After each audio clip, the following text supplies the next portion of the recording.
Hey, what's up everyone? I'm Minato. So, CES just wrapped up, and Jensen Huang did his thing again. Big keynote, new chips, lots of demos. But here's what caught my attention. He didn't spend most of his time talking about GPUs for training AI models. You know, the stuff that's been making NVIDIA insane amounts of money.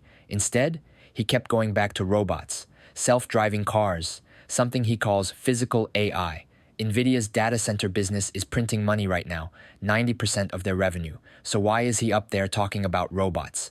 That's what I want to dig into today. Okay, let's ground ourselves in the numbers. NVIDIA's last quarter, $57 billion in revenue.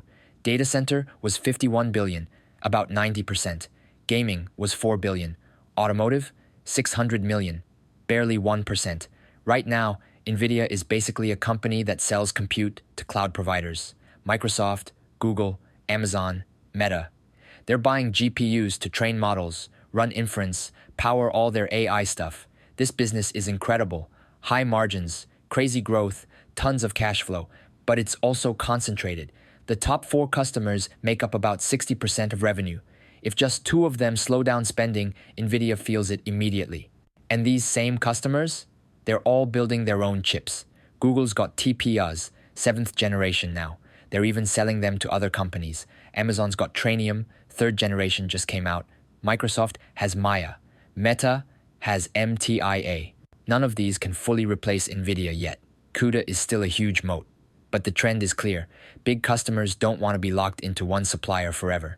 Jensen knows this. So, what did he announce at CES? 3 parts. New hardware, new tools, new direction. First, the hardware. Rubin. This is NVIDIA's next-gen AI platform, replacing Blackwell. It's 6 chips designed together. GPU, CPU, networking, storage, all optimized to work as one system. At this scale, the bottleneck isn't just how fast one chip is, it's how fast data moves between chips. NVIDIA says this extreme co-design cuts inference costs by 10 times. Take that with a grain of salt, but even half that is significant. Rubin is already in production. Cloud providers deploy it second half of this year. Microsoft, Google, Amazon, Oracle, all confirmed. Second, the tools. This is where it gets interesting. NVIDIA rolled out a whole stack for physical AI development. Cosmos, a physics simulation model. You give it an image, it generates realistic video that understands physics, how objects collide, how light reflects, how things move. Why does this matter? Training robots and self-driving cars in the real world is slow, expensive, and dangerous. You need high-quality simulation. Cosmos isn't about generating videos. It's about turning the physical world into a scalable training data factory. GR00T. A foundation model for robots. Think of it as a pre-trained brain. Train it in simulation, then transfer it to a real robot. Isaac Sim. Their robotics simulation platform. Over 100 companies using it. NVIDIA just open-sourced version 5.0. Alpamayo.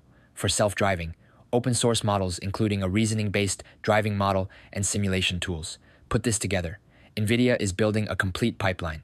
Simulation, training, deployment, all on NVIDIA tools, all leading to NVIDIA chips. Same playbook as CUDA. Lock in developers by being the best toolkit. Third, the bigger picture. Physical AI. Traditional AI. Input is data, output is data. Text, images, video, all on a screen. Physical AI. The output is action. A robot picking something up, a car making a turn, a factory adjusting its production line. Jensen said $10 trillion of computing infrastructure from the last decade is being reshaped. AI moving from cloud to edge, digital to physical. Why go all in on this? 1. They need a new growth story. Data center won't grow at this rate forever. Physical AI is potentially a $1 trillion market. 2. Inference demand will explode. Training is one time. Inference is ongoing. Every robot, every self-driving car, doing inference all the time. Continuous compute demand. 3. They need a new moat. CUDA works for cloud AI. For physical AI, they're building Cosmos. GR00T. Isaac Sim. Get developers hooked on the tools they deploy on NVIDIA chips. But here's the counter-argument. OEMs might not want to be locked in. Car companies especially.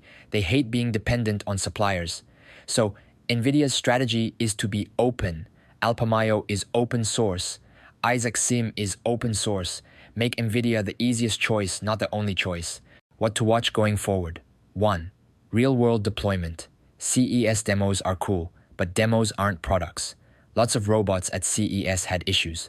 Laggy responses, bumping into things, failing mid-demo. That's the sim-to-real gap. Works in simulation, falls apart in the real world. Biggest technical challenge in physical AI. Specific thing to watch. Mercedes CLA, first mass-market car with NVIDIA's full autonomous driving stack. US launch Q1 this year. If it goes well, other OEMs follow. If there are problems, it sets the whole strategy back. 2. Developer adoption. Track GitHub activity for Isaac Sim, Cosmos, GR00T. Track companies using NVIDIA Drive. Right now it's Toyota, Mercedes, Volvo, BYD, NIO, Lucid, and others. 3. Automotive revenue. Currently 600 million a quarter, 1% of revenue. If physical AI takes off, this should grow faster than the overall business. If it stays flat, still just a vision. 4. Competition.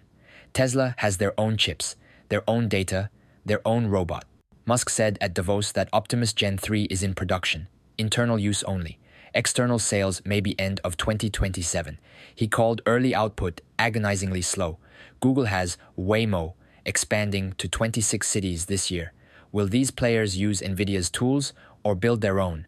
Tesla probably builds their own. Smaller OEMs and robotics companies might not have the resources. That's NVIDIA's opportunity. 5. Cloud CapEx.